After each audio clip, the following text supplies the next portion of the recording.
Rappers spend all day trying to create a mystique. Like NBA YoungBoy, there's a mystique about him. They're strategically creating this air of doubt and wondering. YoungBoy posts from 6 different pages. Like, so you think he posts from his fan pages? YoungBoy's called me up and said, "Yo, give me your password. I'm going live on your page." Like, the mystique of it is just not going from his page. You just don't know where you'll catch it. You're very handsome in person. You want to let me take you on a date? Do you want to take me on a date? Yeah. You can take me on a date. How old are you? I'm 18. I have a feeling we can go wherever we want to go, even with you being 18.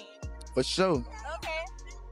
21 Savage had the Fuck the Streets movement that he kind of has been promoting these last... I don't even fuck about that. I am the streets. I love the streets. I come from the streets. I ain't on all that pussy ass shit. But about that, I ain't just like stopped about it. Same shit I've been on. Do you put it up there in terms of like one of your best fashion moments? Dirty ass nigga, big dog. I don't know nothing about fashion. Nipsey Hussle, his death, like how has that infected you or impacted you as a man, as a father, and someone very impactful in the industry? I can't show fake love. I don't know him, but God bless his family, I guess. Thank you. In his video, right? You go to the next one. He got a gun in his video, right? Man, you gotta dig a little deeper sometime, bro. All right, now look at his mama. His mama ain't no gangster, so how the fuck is he a gangster? That shit don't be adding up, bro. Don't try to sit on. Don't try it on. It's all entertainment. Boy, It's my beats. Girl. What should have stayed a private situation inside a tight circle instead turned into one of the most talked about loyalty disputes online. And it all started with a single moment that nobody saw coming. Because when NBA YoungBoy publicly called someone out from his own circle, it wasn't just the words that shocked people, it was who he was talking about, and what he was accusing them of doing in a moment where it allegedly mattered the most. And the response that came afterward? That's what turned a tense situation into a full-blown internet explosion. But to understand why this spiraled so fast, you have to understand the people involved, and why this situation hit such a sensitive nerve in the first place. Ben 10 isn't some random name being dragged into internet drama. In this world, he's known as someone deeply connected to NBA YoungBoy's inner circle, someone who's been around through different phases of the journey. Not the flashy type, not the one chasing attention, more like the kind of presence people describe as solid, someone who stayed consistent when things weren't easy. Over time, that kind of loyalty builds a reputation in certain circles. Not because it's posted online, but because people notice who stays when things get heavy and who disappears when things get complicated. And that's exactly why what happened to him hit differently. Because when word started spreading that Ben 10 ended up in a critical situation, seriously injured, and fighting for his life in a hospital, it didn't just sound like another rumor. It sounded like a moment where everything around him was supposed to tighten up, not fall apart. But what came next is where things started shifting fast. And once people started asking questions about who was there, the focus quietly moved to someone else entirely. But that wasn't the whole story yet. OG3, often referred to with the OG label, wasn't just another name in the background. That title carries weight in itself. Because in this kind of environment, OG isn't just a nickname. It implies responsibility. It implies experience. It implies that when things go wrong, you're one of the people expected to hold things together, not step away from them. That's why people pay attention when someone with that label gets mentioned in a situation like this. OG3 had positioned himself around that role in the broader circle. Someone older, someone who was supposed to understand how situations move, how pressure works, and how people depend on each other when things get real. And that expectation is exactly what made everything explode later. Because in moments like this, it's not about what you say you are. It's about what people think you did when it mattered most. And according to what started circulating online, that's where everything began to fall apart. But the situation itself hadn't fully surfaced yet. At the center of the controversy is a violent situation involving Ben 10 that reportedly escalated to the point where medical intervention was needed.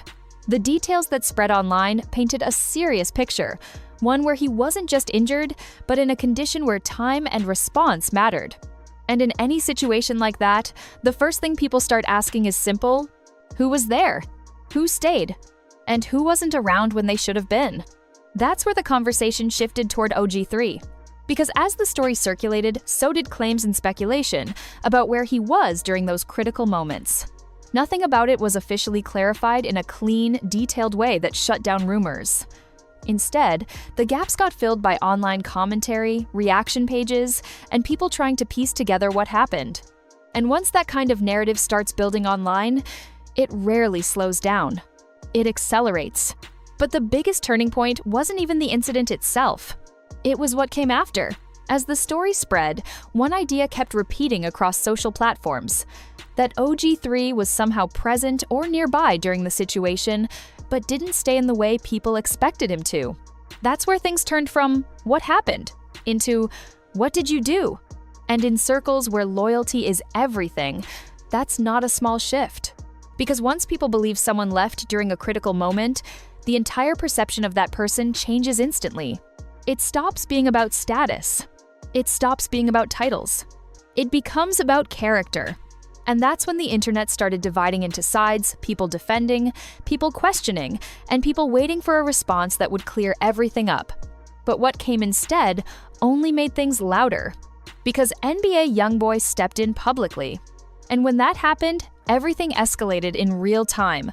NBA YoungBoy addressing anything publicly like this is already rare, but addressing someone from his own circle in this way? That immediately changed the tone of the entire situation. He directly called out OG3, referencing the situation involving Ben 10, and made it clear that in his view, what happened wasn't something that could just be brushed aside. There was no soft framing, no vague hints. It was direct, emotional, and unmistakable. And the impact was instant. Because when someone with that level of influence speaks that openly, the internet doesn't wait for clarification, it reacts immediately. Clips spread. Quotes were reposted, commentary pages picked it up within minutes. And suddenly, what might have stayed internal became a public narrative. But the response from OG3 is what took things to another level entirely. Instead of directly addressing the accusation point by point, OG3 responded with a general statement about leadership being difficult, almost as if he was speaking in a broader life lesson rather than responding to a very specific situation that the internet was already dissecting in real time. There was no timeline breakdown, no clear denial, no detailed explanation of events that people were actively asking about. Just a broad reflection on leadership, pressure, and how difficult it is to make decisions when situations get complicated. On the surface, it sounded like something meant to sound wise, something meant to calm things down or reframe the conversation. But online, context is everything. And that's where the backlash intensified. Because online audiences, especially in situations like this, don't look for abstract explanations when the accusation is specific. They look for answers. Clear ones, direct ones. The kind that either confirm, deny, or explain exactly what happened in a way that removes confusion. And when those answers don't come clearly, people don't wait patiently. They start interpreting silence, wording, and tone as clues. That response quickly became a talking point across social media, not because it solved anything, but because it didn't. It didn't settle the conversation. It didn't shut down speculation. It didn't provide a version of events that people could lock onto and move past. Instead, it left too much space for interpretation. And in that space, narratives grow fast. Instead of calming the situation down, it added more fuel to it. People began replaying the wording, breaking down the phrasing, and comparing it to the original accusation. Screenshots were shared. Reactions were posted. Commentary accounts started framing it as a non-response. And that label stuck quickly because it matched how people were already feeling about it. Now, the conversation wasn't just about what allegedly happened anymore. It was about why the response didn't address it directly. And that shift changed everything. Once a situation moves from what happened to why aren't they answering clearly, the tone becomes more critical, more suspicious, and far more difficult to reverse. Because now the focus is no longer just on the event, it's on credibility itself. But the bigger picture was still forming underneath all of this.